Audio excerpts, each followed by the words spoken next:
Hi, everybody. Rosie did such a great job pumping you all up, and I'm worried that I'm going to kind of bring you down. I typically don't talk before I think, which sometimes is a feature, sometimes is a bug. But this topic is so important to me that I spent more time thinking about these next 18 minutes than perhaps at any time anything I've ever talked about. And the first thing is that the survival economy comes from what are all these unintended consequences of great innovation. I think there's lots of them. And I wanted to talk to you about what I thought those problems were, but also tell you about the solutions that I thought were really exciting. But then I realized I had 18 minutes, and there was no way that I could share something so important and with so much thinking that I put into it in the next 18 minutes.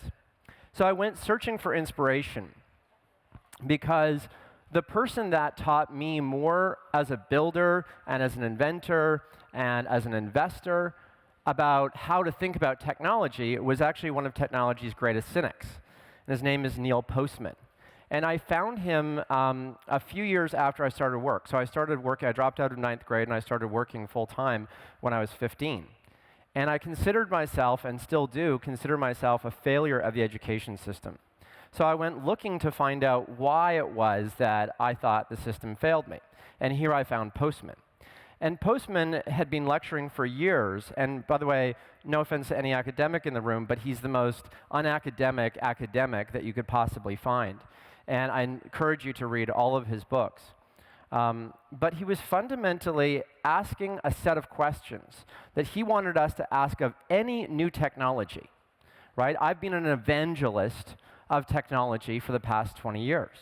And what he was asking the audience to do when hearing a great new idea and how this would be an amazing solution to whatever problem, he was asking us to ask these 7 questions to help determine whether or not this solution was really needed and to help determine what problems might be created if that particular solution worked out exactly as that inventor had intended. So I thought about talking about the 7 questions, and I had a whole list I was going to show you. And then I would talk to those things, but fundamentally I couldn't even cover that in 18 minutes. So when I started thinking about this talk, I was actually at a point for the first time in my life where I felt less hopeful than I've ever felt before. And as I'm sure most of you do, I kind of half quit Facebook last week because I said I was tired of writing things that I cared about so deeply into a text box and hoping things would change. If you look back on my Twitter stream, it's pretty frickin' depressing. I care more about, if somebody were to semantically analyze my tweet stream for the last 2 years, you'd probably find more tweets about Syria than anything else. And yet, what's happened? How many of us know anything about that crisis other than lots of people have died, there's a migrant crisis somewhere in Europe, maybe Brexit is a function of that, and that's about it.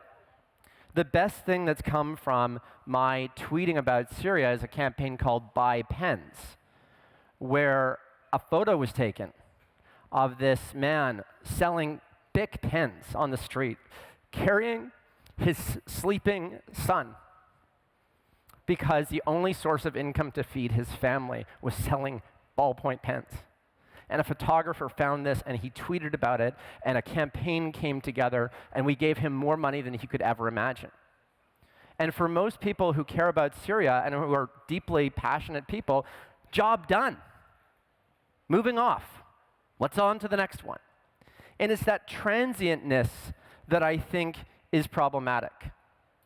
So in the time that I have, 13 minutes, I want to get across a couple of points that I want each of us to ask ourselves as we engage with technology.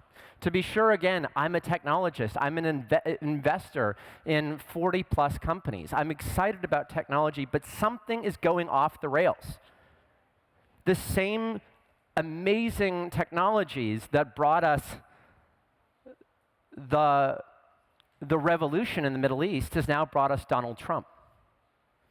So I thought about this, and the first thing I want to talk about is our lack of attention.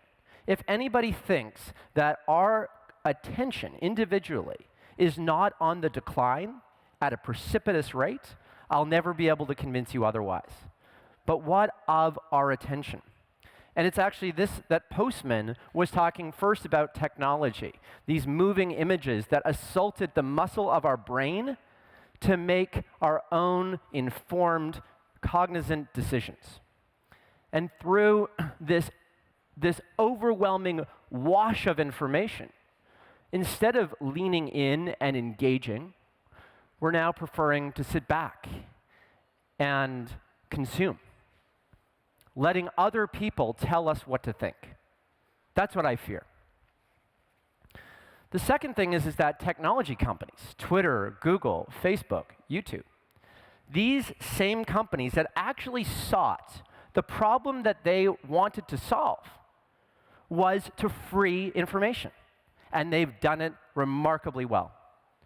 But in doing so, what was the content of the content of The Guardian is presented with equal weight in my stream as what my friend had for dinner last night.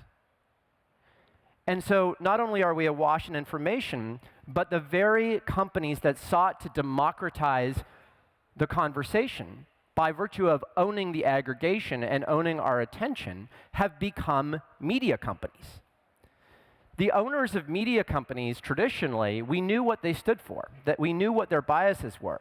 But I'm not so sure we know what these technology companies stand for, in part because there's this opacity as to what it is that the algorithm decides. We're at a point in our civilization where a machine decides what's important for us and in what order we see all the information about what matters in the world. That's tremendously powerful, but it also should cause us concern that we've now outsourced this decision to somebody else, in large part. Now, a lot of you are thinking, well, that doesn't apply to me. I'm tremendously media aware, and I'm conscious, and I make my own decisions. But we only have to look at the vitriol in the world. In America, where I now live, as a Canadian now living in the United States, I'm now more able to see the differences between our two countries. There is a civility in our even most contentious political dialogue that simply does not exist in the United States. And that's something that is both alarming to me, but I think also something that makes me not only a proud Canadian, but makes me want to think, why is it that in Canada, that Canadians, that this is considered for us still unacceptable? Whereas in America, it seems just part of the way in which we talk. I think, more importantly, I think we're at risk of losing what it means to have a civil society. I was once at Pearson College of Pacific, which brings together people from all over the world on a scholarship for, I believe, the last 2 years of their education before going on to university. And I was talking to a house guide, somebody that was responsible for these kids in one house. And these kids come from all over the world. They're the brightest kids from around the world. They're compassionate, etc. And so, of course, on the first day, they're all trying to talk over each other. And there's one person who's quiet, who says nothing. She's a young Inuit woman. And my friend asks her afterward, why was it that you didn't speak? Were you not comfortable? Is there something going on? How can I help you? And she said, no, I just didn't have room to speak. And he said, what do you mean by that? Why didn't you just go in? Well, in my culture, we gather together, and somebody talks, and we all listen, and there's silence. And then somebody else talks, and we listen, and there's silence, and so on. And I think even Twitter likes to describe itself as a town hall, and I love Twitter. But yet, if you think about what their town hall would actually look like if we were to have to recreate it in person, it would be more often a bunch of people shouting over each other their own opinion, rarely listening to each other, and at its worst, shouting truly hateful, vitriolic stuff at each other with nobody other than a very complicated kind of flagging process, nobody really caring about the civility of this dialogue. So my first concerns that I ask you all to reflect on whether they concern you are, what of this lack of attention? And what of these places in which we give the majority of our attention? What questions do we want to ask these organizations so that they're responsible with our attention? That, fundamentally, is my first question to you. The second is why we have Donald Trump. So, in what I consider to be trending, there is this notion of transientness. We have learned to see something, to react to it, to forget it, to see something again, to react to it, and to forget those two last things. Donald Trump is perhaps the most effective media manipulator of the modern age. But here's the problem. We are the media. Technology in the last decade has given us control over the conversation. We decide what's acceptable and what's not.